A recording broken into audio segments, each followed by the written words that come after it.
Hi, welcome to Left Foot Media. My name is Brendan Malone. One of the things I've been worried about in relation to the whole Trump-Russia hysteria and the allegations that Trump is nothing more than a puppet president who was put in place by Vladimir Putin to do his bidding was that one day Trump, during his presidency, was going to find himself in a situation where it became very, very convenient to make a very, very big mistake and to do something really dumb in order to try and prove that he wasn't a puppet of Vladimir Putin. And because of events that have happened in the last week, I think we are now standing at that precipice.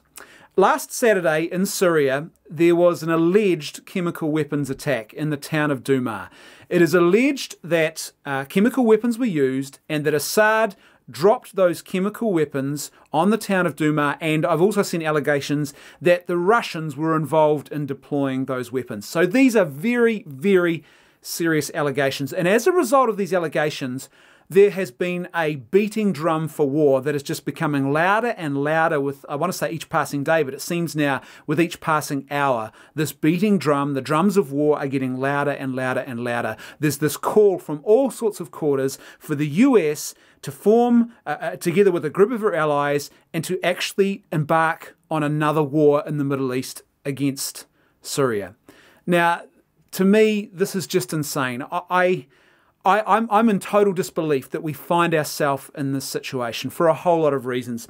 First of all, the logic behind this alleged, because we haven't had it independently verified yet, this alleged chemical weapons attack it just doesn't make any sense. Assad was on the verge of victory against the rebels, the Islamic extremists who were trying to take power in Syria. And the logic of this allegation is that Assad, on the verge of victory, did the one thing that would actually potentially cost him and completely undermine his chances of victory and would also likely result in him being deposed. He used chemical weapons which were likely to draw not just the ire of the international community, but almost certainly a response from the international community, particularly from the US and her allies.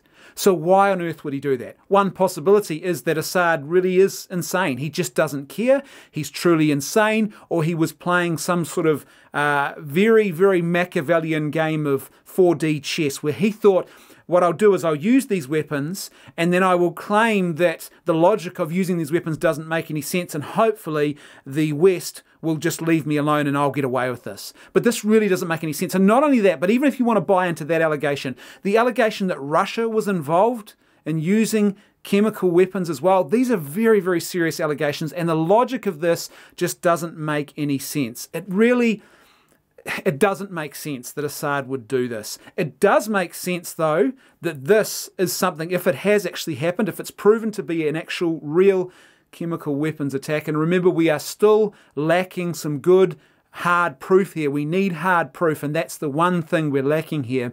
If this does prove to be a chemical weapons attack, then it is still a possibility. There are still two other possibilities. One is that a rogue element within Assad's government actually conducted an unsanctioned attack, or number two, that the rebels themselves or someone close to the rebels has conducted some sort of attack in order to try and bring the international community into the war because they are so desperate. They are now on the verge of total loss, and this was the last throw of the dice for them that could actually win them the war, by effectively allowing or bringing the US into this war, and for the US and her allies to become the air force and to do the dirty work of the Islamic extremist rebels who want to overthrow the regime in Syria. The second big problem with going to war against Syria is the risk that's involved. Syria and Russia are allies.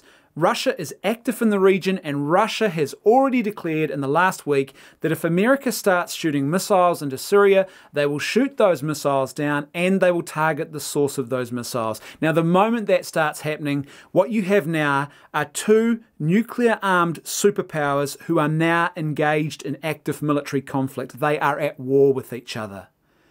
That is a frightening prospect, and we should all just be taking a big deep breath here and asking ourselves, do we really want that in the world? Is it really worth taking that kind of risk? Or should cooler heads prevail here? Should we stop, take a step back and say, hey, what's the proof? What's the independent corroboration? Let's get as much evidence and information gathered as possible, and then we'll start having a discussion about what next steps, if any, need to be taken, because this would be a very, very serious situation for the world to be in if Russia and the US found themselves at war with each other. Third problem here is that there would be no exit strategy. There is no clear exit strategy. There is no clear end game if the US starts a war in Syria. I mean, have we learned nothing from Libya? This would just be Libya 2.0. Libya under Gaddafi was a country that had a certain stability, but it had problems with human rights abuses. Once the US and her allies overthrew Gaddafi, Libya became a failed nation state. It is a place where Gaddafi's arms stores were raided, and there are unregulated arms markets all over the place in Libya. ISIS made their home there, and we now have a situation in Libya where they have open slave markets. Slavery is happening in their public streets in Libya. It is a failed nation state.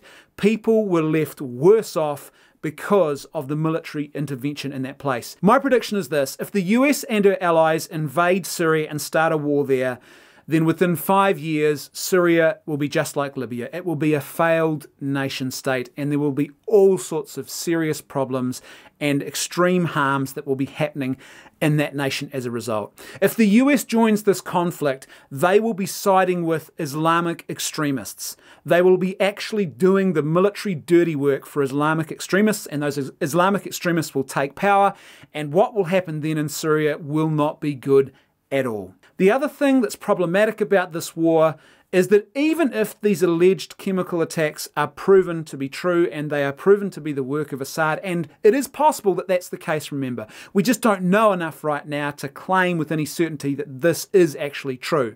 But that could turn out to be the case. But even if that does prove to be the case, at this stage the allegation is that dozens of people have lost their lives as a result of the use of chemical weapons in this particular attack in the town of Douma. But if the US goes to war in Syria, it won't simply be dozens of people that will be killed. There will be thousands of innocent people who are likely to lose their lives, and probably thousands more who are going to end up being displaced because of another migrant crisis that will be started. For these last two reasons alone, the fact that there is no clear guarantee of success, and the fact that going to war is likely to result in serious harm and death to thousands more human beings, this proposed military action fails the just war test.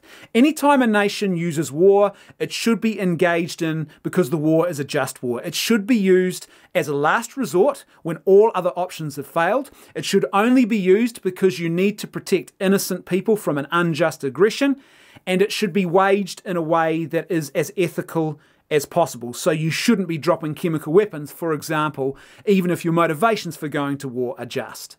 But these are not the only criteria. There are other criteria too, and two of those other important criteria are that there has to be a reasonable guarantee of success by invoking military action, and also that the military action itself is not a disproportionate response, so it won't actually cause more harm by going to war than by not going to war. And it's clear to me that in this case, those two important criteria are not being met. When are we going to learn the lesson that war in the Middle East and continually going to war in the Middle East does not result in a positive outcome? All this is doing is just contributing to the ongoing destabilization of the Middle East. That's all it is. It is already a place that had issues with stability.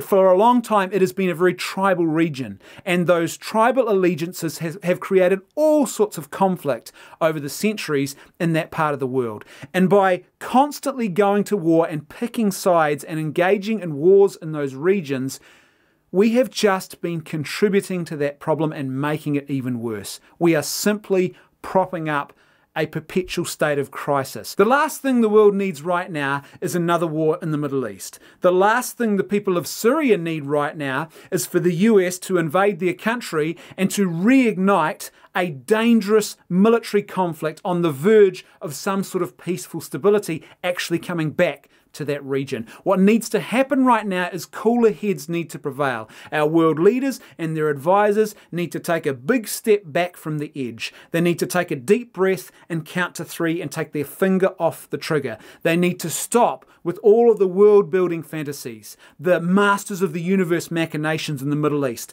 this idea that you can play human chess on a geopolitical chessboard in that part of the region. They need to stop all of that and ask themselves 2 very important questions here. Number 1, is the action that we are proposing here moral? And number 2, is this action necessary and prudent? You see, I think that right now what we need is a full, thorough, independent and very cautious investigation of the claims and the evidence about what is supposed to have happened in the town of Douma. We need all of the evidence and we need a very clear and accurate picture of what has happened here. And once we have that clear and accurate picture, then and only then should we be discussing about what is the next course of action, if any, that is actually required in this situation. And I believe that even if it does turn out that Assad is the one who has used these chemical weapons and that these allegations are absolutely 100% accurate, then I think the primary course of action should still be diplomacy and not a rush to war. We've seen this before, time and time again in the Middle East. War is not going to solve anything, especially a war under these sorts of circumstances. I think we should have a very focused attention to trying to find diplomatic solutions to actually resolve this crisis if there is something serious here that lies behind these allegations. And even if you're someone who believes you know with absolute certainty what has gone on here, and I don't believe for a second we can, by the way, because I just don't think there's enough information on the table for any of us to know either way what has actually happened here. But even if you are someone who believes with absolute certainty that Assad has carried out this chemical attack and that he's guilty, surely even you can see that going to war in Syria is probably not the best first course of action. Surely even you can see that we should be looking at other options before we do this. And maybe you're watching and you're thinking, but hold on, Brendan, isn't this about drawing a line in the sand?